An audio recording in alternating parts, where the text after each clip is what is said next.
नाज़रीन आदाब, खैर मकदम है आपका हमारी इस खास पेशकश में जिसका नाम है रोशन मुस्तकबिल साथी हाथ बढ़ाना। आज मुल्क हर दिल अजीज़ रहनुमा वज़ीर आज़म नरेंद्र मोदी का 68वां यौम पैदाइश मना रहा है। अपनी ज़िंदगी इंसानी खिदमत को वक्फ करने वाले वज़ीर आज़म नरेंद्र मोदी का यौम पैदाइश पूरे मुल्क में सेवा दिवस के तौर पर मनाया जाता है। इस दिन भारतीय जनता पार्टी के कारकुनान और बड़ी तादाद में लोग माशरे की बेहतरी के कामों से जुड़कर वज़ीर आज़म नरेंद्र मोदी का यौम पैदाइश मनाते हैं। सेवा दिवस से जो पैगाम जाता है उसके मुस्बत असरात भी नज़र आने लगे हैं, जिसका नतीजा ये हुआ कि खिदमत का जज्बा लोगों के दिलों में पूरी तरह उतर गया है और ये आवाम की हिस्सेदारी का ही नतीजा है कि आज मुल्क में तब्दीली की फिजा कायम हो चुकी है।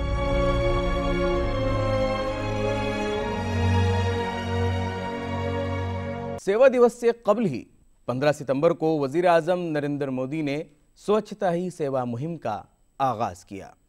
अक्टूबर तक चलने वाली इस मुहिम में जहां वज़ीर आज़म नरेंद्र मोदी ने बज़ाते खुद हिस्सा लिया, वहीं मुल्क की नामवर हस्तियां भी इस मुहिम को कामयाब करने में आगे आ चुकी हैं।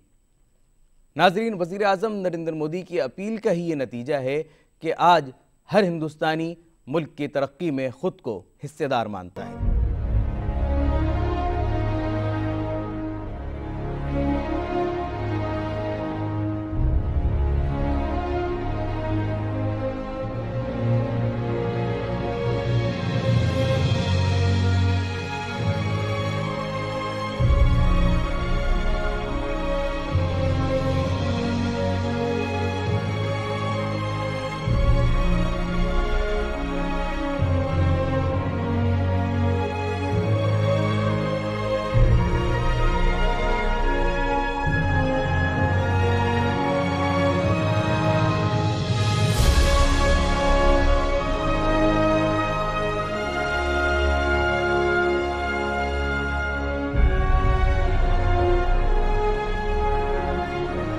हमारे मुल्क हिंदुस्तान की कसरत में इत्तेहाद के सबब पूरी दुनिया में एक मुनफरिद पहचान है।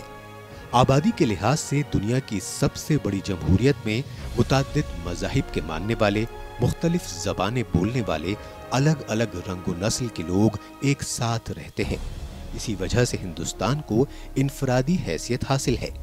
लेकिन इतने बड़े और मुतनव्वे जमहूरी निज़ाम को चलाने के लिए सियासी सतह पर हमेशा कायदाना सलाहियत की जरूरत रही है और ये हमारे मुल्क की खुशकिस्मती रही है कि इसे मजबूत इरादों वाले रहनुमा मिले जिन्होंने मुल्क को एक समत अता की। इसी रिवायत को मजीद आगे बढ़ा रहे हैं हमारे मौजूदा वजीर आजम जनाब नरेंद्र मोदी।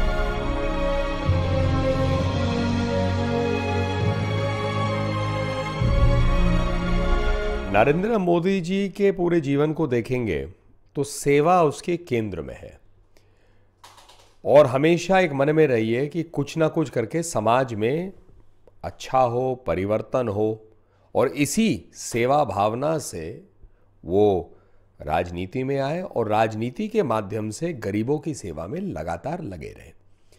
अगर आप देखेंगे, जब गुजरात के मुख्यमंत्री थे और आज देश के प्रधानमंत्री हैं, उसमें बड़े स्पष्ट रूप से गरीबों के कल्याण के लिए अलग अलग सुविधाएं और उसमें भी सोच जो है हर रूप से कैसे गरीब का जिंदगी खुशहाल हो। जैसे गरीबी में आप देखेंगे एक परिवार के लिए, हर परिवार के सदस्य के लिए कुछ ना कुछ, अगर बिजली आती तो पूरा परिवार जो है उसको फायदा मिलता है। यदि गैस कनेक्शन हो तो महिलाओं के लिए, उनके स्वास्थ्य के लिए, बेटी को पढ़ाने के लिए, स्वरोजगार बनने के लिए मुद्रा योजना हो, तो सारे योजनाएं एक साथ अगर आप देखेंगे तो स्पष्ट दिखता है कि गरीबी से कैसे लोग उठे। इसीलिए तो 5-6 करोड़ लोग गरीबी से उठे हैं। गरीब को कैसे उसकी दूरी खत्म हो और भारत इंडिया के बीच में ये दूरी कम हो, मूलभूत रास्ता बने, प्रधानमंत्री ग्राम सड़क योजना बने, आप गरीबों के लिए बैंक अकाउंट खोले, प्रधानमंत्री जनधन योजना, इतने अकाउंट खुल गए 32-33 करोड़। फिर उसके बाद उनके जीवन में कोई कठिनाई आए तो अब स्वास्थ्य की बात हो रही है, आयुष्मान भारत, जिससे 50 करोड़ लोगों तक ये सुविधाएं पहुंचने के लिए प्रयास किया जा रहा है। यदि आप देखेंगे कि ग्राम सड़क योजना के साथ जब गांव जुड़ जाता है शहर से, तो बैंक के माध्यम से आप डिजिटल इंडिया के साथ जुड़े, सारी सुविधाएं आपको जैम के माध्यम से मिला, जनधन, आधार, मोबाइल। सुविधाएं आप तक पहुंचे। और अब पोस्ट बैंकिंग के थ्रू आपको इंडिया पोस्ट बैंकिंग जो है उसके थ्रू 1.5 लाख ऐसे लोग लग सकते हैं, गांव में सुविधाएं पहुंच सकती हैं। तो केंद्र में उनका है, क्योंकि क्या कहा मोदी जी ने, सबका साथ सबका विकास। और पहले दिन उन्होंने कहा कि ये गरीबों के लिए सरकार बनी है। पर इसका यह अर्थ नहीं है कि चाहे मध्यम वर्ग हो, चाहे जो निवेश लाना चाहते हैं उनके लिए कुछ नहीं है। तो मेक इन इंडिया का कॉन्सेप्ट है, इनकम टैक्स को और मजबूत किया, तो अब जो काले धन पर जो लड़ाई की जिससे हमारी मूलभूत सुविधाओं के लिए पैसे अब मिले। तो ये सारी सोच जो है दर्शाते हैं कि मोदी जी के मन में सेवा है, भारत की सेवा, भारतीयों की सेवा। देखिए, मोदी जी की एक वैशिष्ट है, उन्होंने सरकार को सामाजिक सरोकारों से जोड़ दिया है। अब तक सरकार का मतलब होता है राजनीतिक गतिविधियाँ, राजनीतिक निर्णय, और राजनीति और सामाजिक गतिविधियों में एक दीवार खींच दी गई थी, जिसको मोदी जी ने, जिस दीवार को तोड़कर राजनीति को सामाजिक सरोकारों से जोड़ने का काम किया है। इसलिए सेवा दिवस के रूप में मनाने का एक ही तात्पर्य है कि आप चाहे जहाँ भी हों, समाज से आपका जीवंत संबंध होना चाहिए। और समाज की समस्याओं को राजनीति तब तक हल नहीं कर सकती है जब तक सामाजिक प्रतिबद्धता के साथ लोग राजनीति में ना रहें।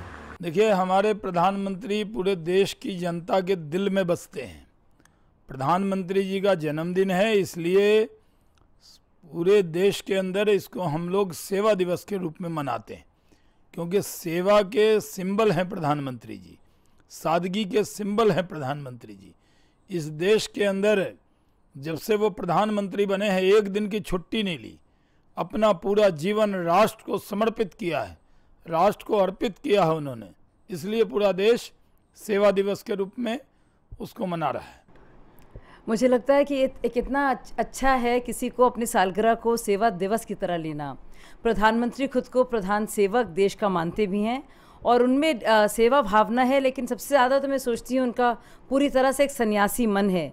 जिस तरह से वो देश को आगे बढ़ाने का काम कर रहे हैं, हर एक योजनाओं में जी जान मेहनत कर कर लोगों तक उसका फ़ायदा पहुंचाने का काम कर रहे हैं।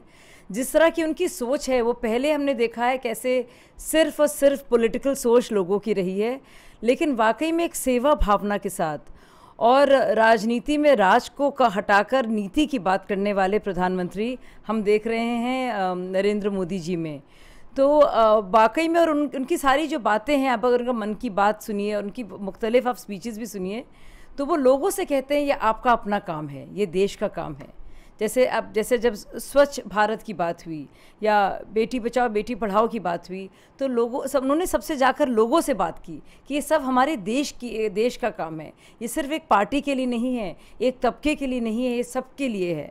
अगर हम अपने देश में चाहते हैं कि इज़्ज़त हो महिलाओं की, युवाओं के लिए और मौके हों और सबका साथ सबका विकास हो, तो हम सबको मिलकर काम करना पड़ेगा। तो मुझे लगता है उस जज्बे को वो पोर्ट्रे भी करते हैं, पूरी तरह से उसके प्रतीक भी हैं, और वो चाहते भी हैं सेवा भावना से ही देश में राजनीति आगे बढ़े।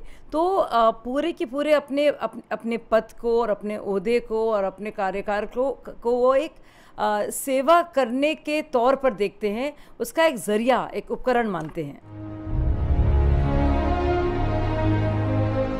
शिमाली गुजरात के मेहसाणा जिले के एक छोटे से कस्बे वडनगर की गलियों से जनाब नरेंद्र मोदी का सफर शुरू होता है, जहां वो 17 सितंबर 1950 को पैदा हुए। बचपन से ही उनका ख्वाब फौज में भर्ती होकर मुल्क की खिदमत करने का था, क्योंकि उस वक्त तमाम नौजवानों के लिए अपने मादरे वतन की खिदमत की खातिर फौज में शामिल होने का जोश व जज्बा था। लेकिन जो नौजवान फौजी वर्दी ना पहन सका, उसके लिए किस्मत का कुछ और ही फैसला था। अपनी कम उम्री में नरेंद्र मोदी ने जिंदगी की बुनियादी जरूरतों के लिए कड़ी मेहनत की और उन तमाम मुश्किलात का सामना किया जो एक आम आदमी को अपनी रोजमर्रा जिंदगी में दरपेश होती हैं। जिंदगी की जद्दोजहद और मुश्किल सूरत हाल ने उनको मजबूती अता की और मोदी जी में खिदमत खल्क का जज्बा पैदा हुआ। सेवा भाव या खिदमत के अपने जज्बे के सबब जनाब नरेंद्र मोदी 1925 में कायम राष्ट्रीय स्वयं सेवक संघ से भी मुतासिर हुए, जो कि एक समाजी और तहजीबी तंजीम है और ये भारत की इक्तिसादी, समाजी और तहजीबी फलाह बहबूद के लिए काम करती है। इसके बाद उन्होंने रियासती और फिर कौमी सतह पर भारतीय जनता पार्टी के साथ काम करते हुए अपने सियासी सफर का आगाज किया। उस वक्त तक नरेंद्र मोदी सियासत में अपनी पहचान कायम कर चुके थे और अब पार्टी उनको एक ऐसी जिम्मेदारी देने जा रही थी जिसका अंदाजा शायद खुद उनको भी नहीं था। पार्टी ऑर्गेनाइजेशन में अपनी जिम्मेदारी बखूबी अदा करने वाले नरेंद्र मोदी को सन 2001 में गुजरात के वजीर आला की जिम्मेदारी दी गई तो उन्होंने रियासत को तरक्की की उस बुलंदी तक पहुंचाया जो एक मिसाल बन गई। एक वक्त ऐसा भी आया कि जब गुजरात में ज़लज़ले ने तबाही मचाई, लेकिन अपने अज़्म से नरेंद्र मोदी ने रियासत को उस कुदरती आफत से उबार कर नई तरक्की से हमकिनार कराया। गुजरात के वज़ीर आला के तौर पर अपने 4 टर्म मुकम्मल करने वाले नरेंद्र मोदी ने गुजरात की चौतरफा तरक्की की, जिसका नतीजा ये हुआ कि रियासत डेवलपमेंट का मॉडल बन गई।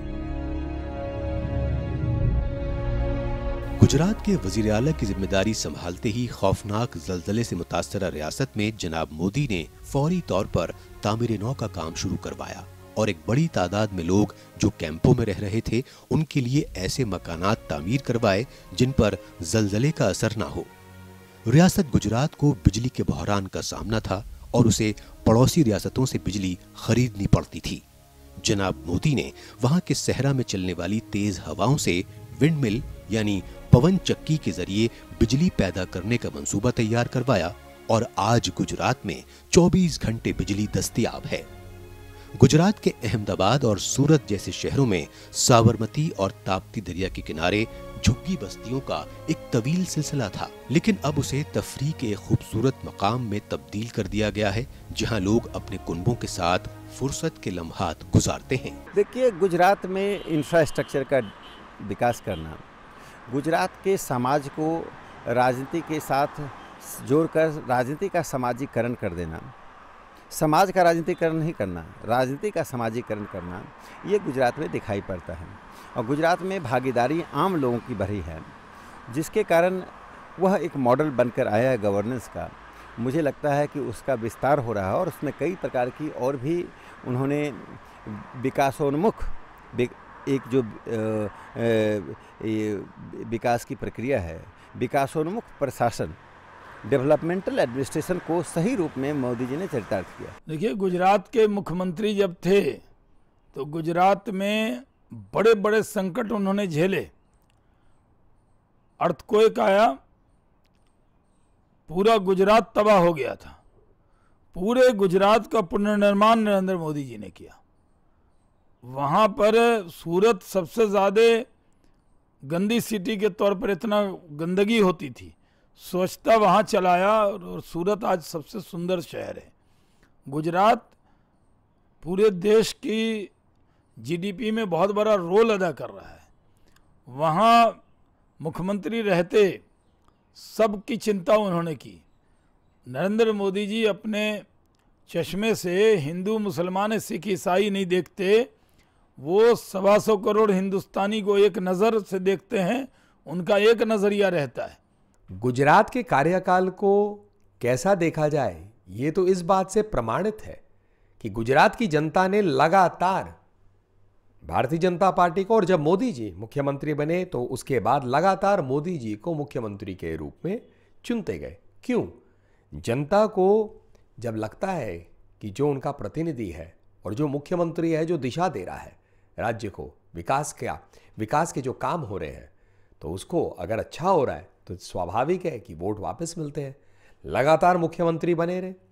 देश की जनता ने जब उन्हें आशीर्वाद दिया कि देश के प्रधानमंत्री बने, तो अब जो योजनाएं उन्होंने शुरू की हैं वो अब आगे वहां सरकार आगे ले जा रही है।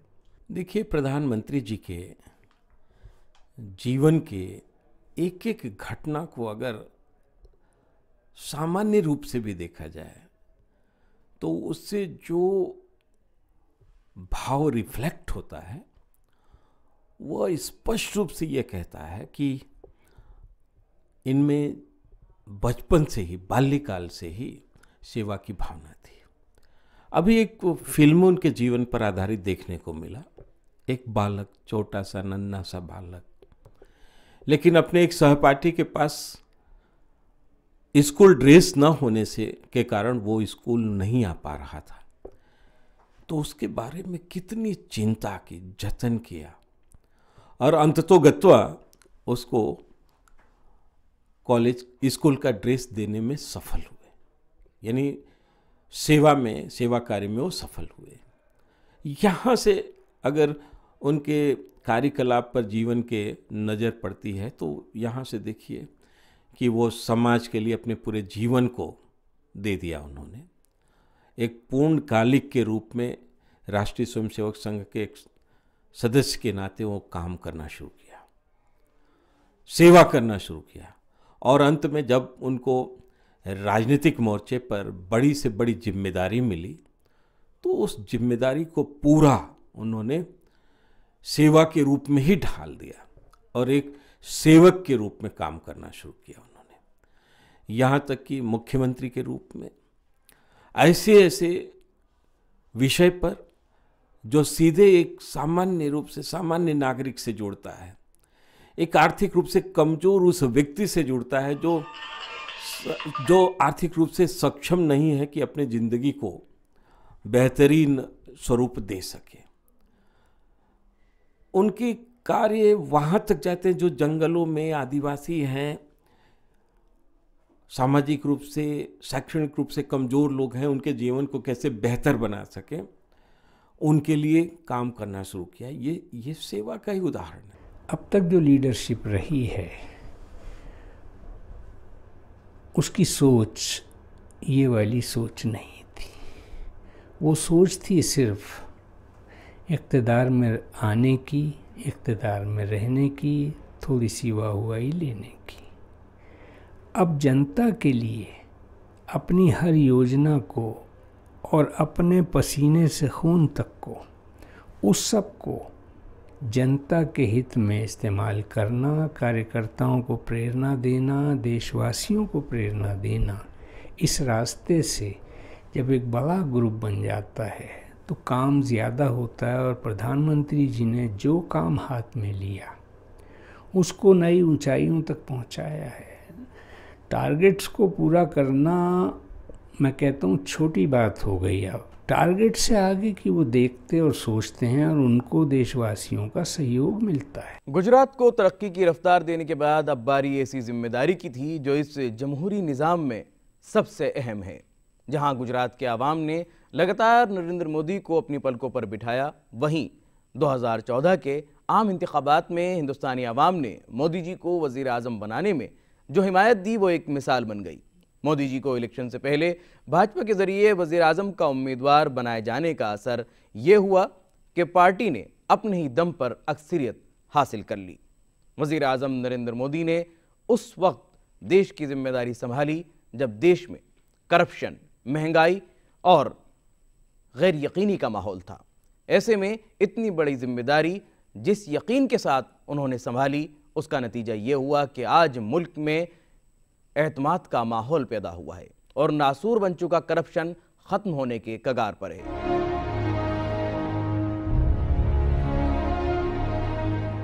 जनाब नरेंद्र मोदी की रहनुमाई में मुल्क तरक्की की मनाजिल तय कर रहा है। अपनी इख्तराई सलाहियत, रोशन ख्याली और इक़दामात के जरिए मोदी हुकूमत का मकसद सबका साथ, सबका विकास है, जिसमें हर किसी की शमूलियत और हिस्सेदारी हो।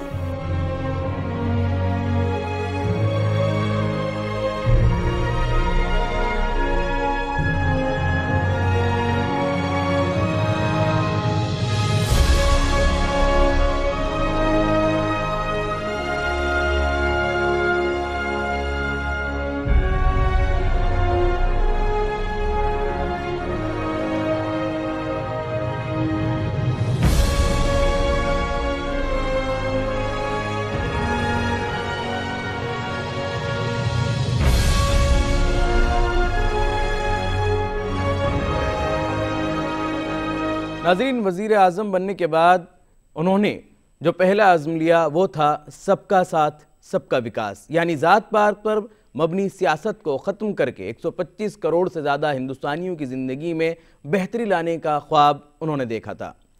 और जहाँ पर बात अक़लियतों की होती है तो पिछली हुकूमतों ने सिर्फ वोट बैंक की सियासत के तहत उनका इस्तेमाल किया। तमाम वादों के बावजूद अक़लियतों की ज़िंदगी में कोई ख़ास तब्दीली नहीं आई। मोदी जी ने अपनी सोच को ज़मीन पर उतारा और मजहब व ज़ात से ऊपर उठकर आवाम को ये एहसास दिलाया कि वो हर हिंदुस्तानी के वज़ीर आज़म बने हैं। हिज़्ब इख्तिलाफ के तमाम प्रोपेगंडे को नाकाम बनाते हुए आज मौजूदा हुकूमत अक़लियतों की तरक्की के लिए संजीदगी के साथ काम कर रही है। अक़लियतों के हक़ में हुकूमत के ज़रिए उठाए गए फैसलों के नतीजे आज साफ तौर पर देखने को मिल रहे हैं और सबका साथ सबका विकास हकीकत बनता नजर आ रहा है। जो नया भारत का सपना मोदी जी ने देखा है और जिसकी बात करते हैं, यहां गरीब ना हो, गरीबी खत्म हो, युवाओं के लिए रोजगार हो, हर वर्ग के लिए स्वास्थ्य सुविधाएं हो, बेटियां सुरक्षित हो, किसान खुशहाल हो, पिछड़े दल हो, वंचित दल हो, वो पिछड़े वंचित ना रहे, मुख्य धारा में शामिल हो और भारत जो है विश्व में एक विकसित देश की शैली में गिनी जाए और भारत के प्रति विश्व देखे कि हाँ, भारत जो है एक ऐसा देश है जहाँ से पुरानी सोच हो, योग हो, आयुर्वेद हो, आज जो है आज की परिस्थिति में निवेश की दृष्टि से और विश्व में उसका एक स्थान बनेगा। देखिए, 130 करोड़ जनता की जब बात करते हैं उसमें बहुसंख्यक अल्पसंख्यक कहाँ से आता है? गरीबी बेरोजगारी में अल्पसंख्यक बहुसंख्यक नहीं लिखा रहता है।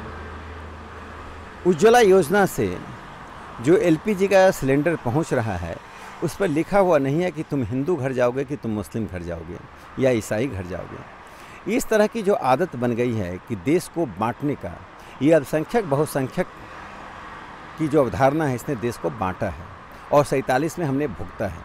कांग्रेस ने उस भुगतने को फिर से देश पर आरोपित कर दिया था। हम उस आरोपण को निरस्त कर रहे हैं। ना अल्पसंख्यक है ना बहुसंख्यक है, सबको समान अधिकार, सबको समान अवसर और सरकार की नीतियां और कार्यक्रम में कोई भेदभाव नहीं हो है दिखाई पड़ रहा है। यदि कोई भेदभाव है, कोई असमानता की बात है तो लोग बताएं। ये जो सरकार है वो सबका साथ सबका विकास की बात करती है। अब आप देखिए, हर एक योजनाओं में जब उज्ज्वला योजना जैसी एक चीज़ आती है जिससे हमारी बहनों को, चाहे वो ग्रामीण हो या कई और इलाकों में भी हों जो सेमी अर्बन है, वहाँ पे चूल्हे से निजात मिलती है, धुएं से उनको सुकून मिलता है, बीमारियों से वो दूर जाती हैं उन्हें। और हम लोग बाकी लोग जो हैं, जो मिडिल क्लास इंडिया है और अपर मिडिल क्लास है, एलपीजी की सब्सिडी को त्यागता है। तो आप सोचिए, उसमें हिंदू बहनें भी हैं, मुसलमान बहनें भी हैं। जब हम देखते हैं जनधन योजना, ये पहली बार इतने ज़्यादा, मतलब 4 करोड़ से ज़्यादा नाम जो हम आ रहे हैं वो जनधन योजना के तहत जब आ रहे हैं वो नाम, तो आप सोचिए उसमें बहुत सारे हमारे मुसलमान भाई हैं, मुसलमान बहनें हैं जिन्हें बग़ैर किसी सिर्फ आधार कार्ड के आधार पर उन्हें बाकायदा जनधन योजना के तहत एक बैंक में उनका प्रोग्राम बनता है और उनका खाता खुलता है। ये ऐसा कभी नहीं हुआ पहली बार ऐसा हुआ है कि डायरेक्ट कैश ट्रांसफ़र हो रहे हैं, बिचौलियों को हटाया जा रहा है, क्योंकि बिचौलिए और सीपेजेस और लीकेजेस इतने ज़्यादा थे कि योजना का जो बेनिफिशरी हैं जिनको लाभ लेना चाहिए उनको मिल नहीं पाता था। तो पहली बार डायरेक्टली वो जा रहा है और उसमें बहुत सारे नाम मुसलमानों के हैं। तो जहाँ तक योजनाएं हैं और योजनाओं का इम्प्लीमेंटेशन है उसमें किसी तरह का भेदभाव नहीं है। ये सही बात है, कुछ जगह में कुछ लिंचिंग ऐसे मामले हुए हैं, उसका जवाब खुद प्रधानमंत्री जी ने बिल्कुल डंके की चोट पर, ना सिर्फ मन की बात में लेकिन कई बार उसका जवाब दिया है और कहा है कि ऐसी चीज़ों को हम बर्दाश्त नहीं करेंगे और ये लॉ एंड ऑर्डर का प्रॉब्लम है और सारी स्टेट सरकारें इसको सीरियसली लें और उसको बिल्कुल ना होने तो दें, जाहिर सी बात है। लेकिन जो ऐसा कर रहा है उन लोगों को पकड़ें ताकि वो समाज में इस तरह की दुर्भावना को ना फैलाएं। तो मुझे लगता है कि किसी भी तरह से ये डर जो है इसका कोई पैमाना नहीं है। ये कुछ लोगों ने इसको बढ़ाया है, बनाया है कि भाजपा सरकार है, मुसलमानों के खिलाफ है। लेकिन अगर आप हर एक योजनाओं को देखेंगे और तो आप देखेंगे कि कोई भी पक्षपात नहीं है। अगर सड़कें बन रही हैं और मेरे ख्याल से 23 किलोमीटर पर डे के हिसाब से बन रही है, जो एक बहुत बड़ा अपने आप में रिकॉर्ड है, जो ऐसा कभी हुआ नहीं है। तो वो सब जगह बन रही हैं, उन इलाकों में भी जो मुसलमान बहुल हैं, उन इलाकों में भी जो हिंदू बहुल हैं। तो बिना किसी कास्ट के या जाति के या किसी धर्म के आधार पर सरकारी योजनाओं को, चाहे वो पानी हो, चाहे वो टॉयलेट्स हों, चाहे वो खुले शौच से मुक्ति हो या फिर सड़कें हों, तो उन सब का फ़ायदा सबके लिए है। सेवा दिवस के मौके पर हम वज़ीर-ए-आज़म नरेंद्र मोदी के 68वें यौम पैदाइश के मौके पर उनकी दराज़ी उम्र और सेहतमंद ज़िंदगी के लिए दुआ करते हैं और उम्मीद करते हैं कि आपको हमारी ये पेशकश ज़रूर पसंद आई होगी। इसी के साथ हमें दीजिए इजाज़त। आदाब।